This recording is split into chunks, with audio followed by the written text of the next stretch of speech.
Right now, an unbelievable economic shift is taking place across North America.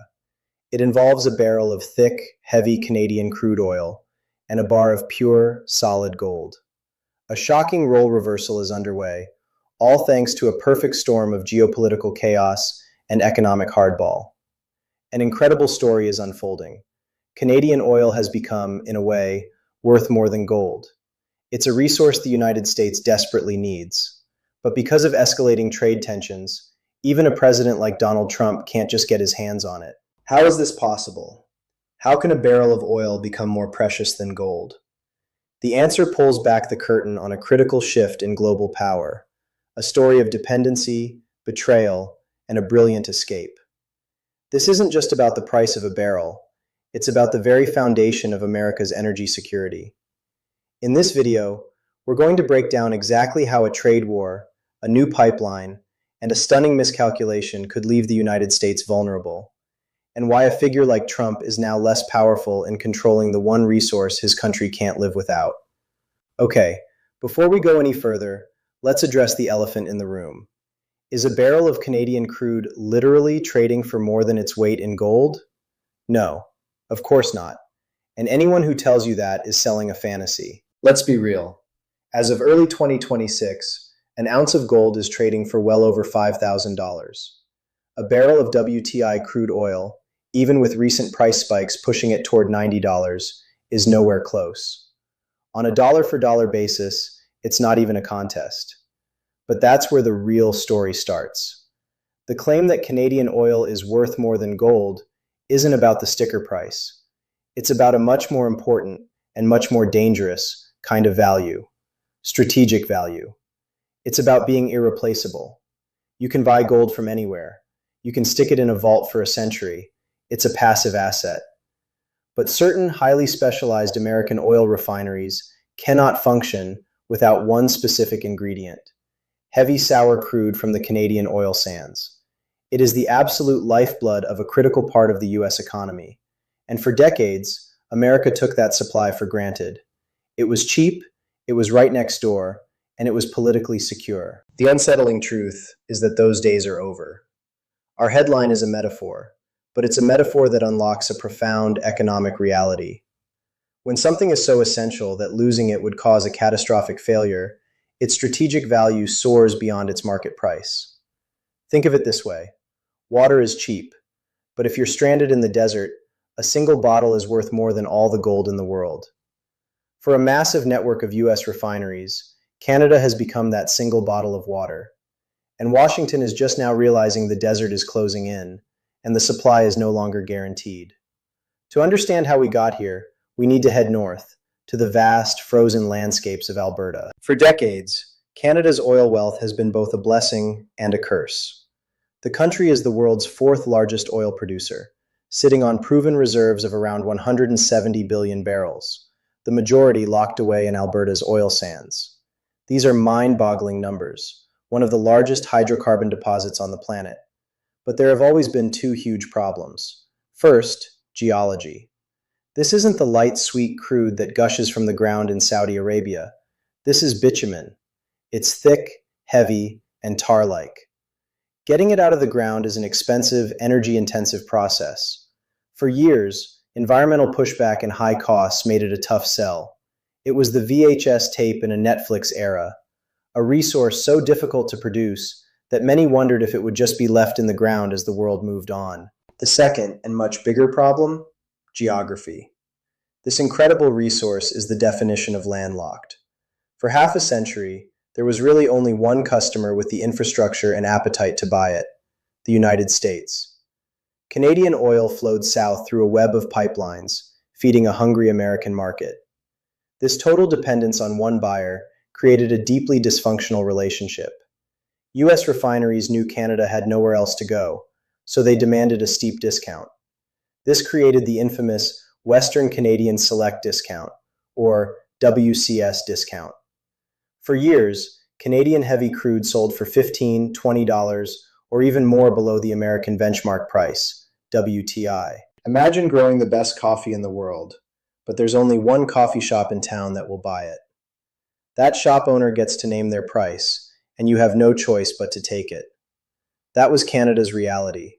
It was losing billions in revenue every year simply because it had no other customers.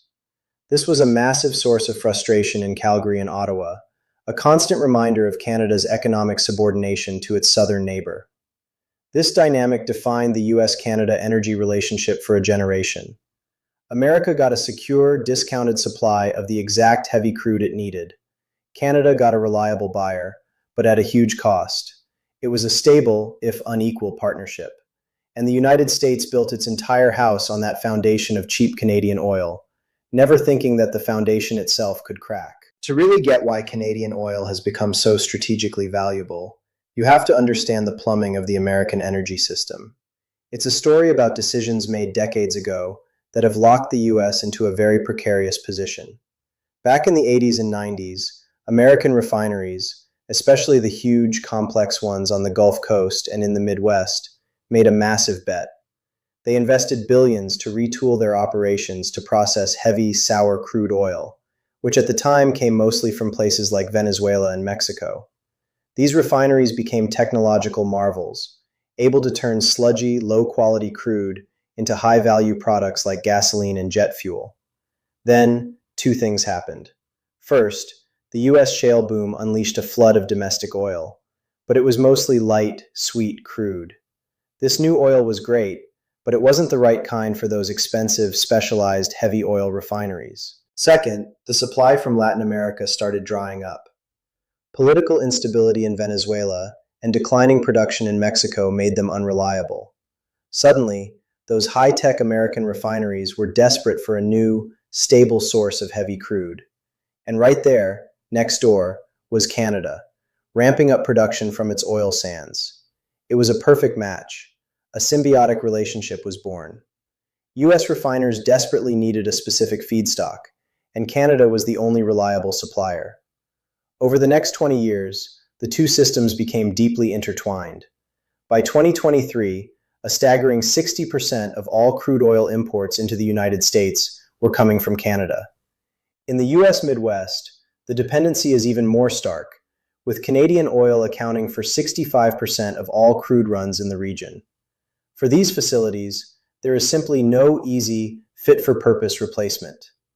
There isn't enough pipeline capacity to bring up heavy crude from Texas, even if it were available. This is the key point. While Canadian crude might only be a fraction of total US oil consumption, it's an irreplaceable ingredient for a huge and vital part of its refining infrastructure. Losing it wouldn't just mean paying more for gas, it could mean shutting down entire refineries, threatening fuel supplies, and setting off a chain reaction of economic chaos. America had put itself in golden handcuffs. It was chained to a supplier it thought it could control forever. That assumption was about to be tested. So what happens when these long-simmering tensions boil over? Let's explore a hypothetical scenario based on very real political rhetoric. Picture this. It's early 2025, and a new America First agenda returns with the election of Donald Trump. Seeking leverage, the administration prepares to launch a trade war, and Canada is square in the crosshairs. This isn't pure fantasy. A Wikipedia page even exists outlining just such a fictional 2025-2026 United States trade war with Canada and Mexico, detailing how it might unfold. In this scenario, imagine an order comes down on February 1st, 2025, a sweeping 25% tariff on almost all goods from Canada. Shockwaves hit the global economy. Ottawa vows to retaliate, dollar for dollar. But buried in the details of this hypothetical order is a fascinating exception. Canadian oil and energy exports are hit with a much lower 10% tariff. Why the lighter touch? It's simple. Even in this aggressive scenario, the experts know the truth.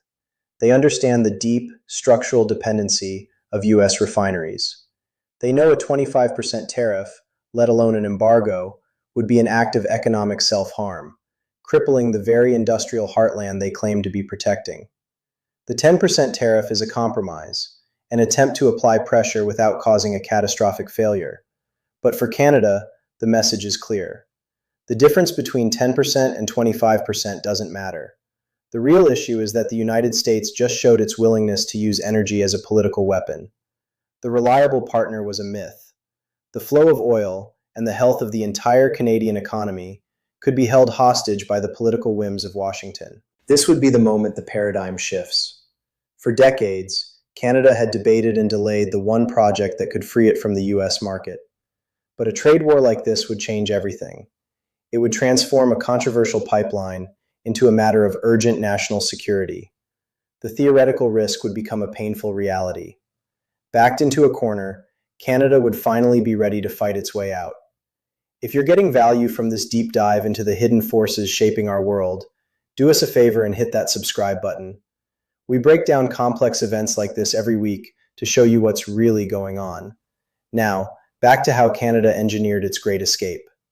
The answer to Canada's century-old problem of being landlocked stretches 1,150 kilometers from Alberta's oil fields to a port near Vancouver. The Trans Mountain Pipeline, or TMX. After years of political battles and delays, the pipeline's massive expansion project finally began full operations in May 2024. The timing couldn't have been more critical. Just as a hypothetical trade war could be weaponizing trade, Canada was handed the keys to its own economic freedom. The TMX expansion nearly tripled the system's capacity, allowing an additional 590,000 barrels of oil per day to flow to the Pacific coast, for a new total of 890,000 barrels per day. For the first time, Canadian producers could load their oil onto massive tankers and sell it to the highest bidder on the global market. The American monopoly was officially broken. The results were immediate and dramatic. The pipeline's promise of new customers began to materialize almost overnight. In the months following the TMX startup, Canadian oil shipments off its west coast surged. And where was that oil going? To the massive, energy-hungry economies of Asia. Ship tracking data revealed a stunning pivot. In the first year of operation, exports to non-US destinations more than tripled. China, in particular, emerged as a top customer, accounting for nearly a third of those new volumes. Other Asian countries like South Korea and India also became significant buyers. In total, more than 65% of the oil exported from the Westridge Marine Terminal was destined for Asia. This is the consequence of the American miscalculation. The US had always assumed its geographic advantage was permanent. The thinking in Washington was that Canadian oil would always flow south because there was no other choice. The TMX pipeline shattered that assumption. Every barrel loaded onto a tanker in Vancouver and sent to Asia is a barrel that doesn't have to be sold to the US at a discount. The WCS price differential, which had plagued the Canadian industry for so long, began to narrow. With multiple buyers competing for its product, Canada was finally able to get a fairer market price for its oil. This isn't just about economics, it's about power. Canada now has leverage. The threat of a US tariff no longer carries the same weight, because there are other customers waiting in line. The pipeline has become a geopolitical release valve, giving Canada an escape from the pressure of its domineering neighbor. This brings us to the new reality of March 2026. The geopolitical chessboard has been completely rearranged. By trying to bully Canada in our hypothetical scenario, the Trump administration would have inadvertently sped up Canada's pivot to Asia and weakened America's own energy security. This is why Trump can't get Canadian oil, at least not on his own terms. This doesn't mean oil has stopped flowing south. The US still imports millions of barrels from Canada every day, but the power dynamic has been inverted. The United States is no longer the sole dominant buyer. It is now just one customer among many, competing on the global market for a product its refineries desperately need. The ability to use tariffs as a big stick has been neutralized. If the US were to impose punitive tariffs again, Canadian producers could more easily divert their barrels to the TMX pipeline and sell them to buyers in China or South Korea, who are eager for a stable, non-Middle Eastern source of heavy crude. In fact, amid ongoing global instability, Canadian crude is seen as an increasingly secure supply for Asian nations. A figure like Trump would be powerless to stop this. He cannot force Canada to sell its oil to the United States. He cannot block tankers from leaving Vancouver. His administration's own aggressive tactics would have forced Canada to build its escape route. And now that the route is open, there's no closing it. The United States has lost its exclusive leverage. It has lost its privileged access to a discounted resource, and it now faces a future where it must pay the full global price for the very oil that keeps its industrial heartland running, all because it failed to understand that in geopolitics, pushing an ally too hard doesn't lead to submission, it leads to them finding new friends.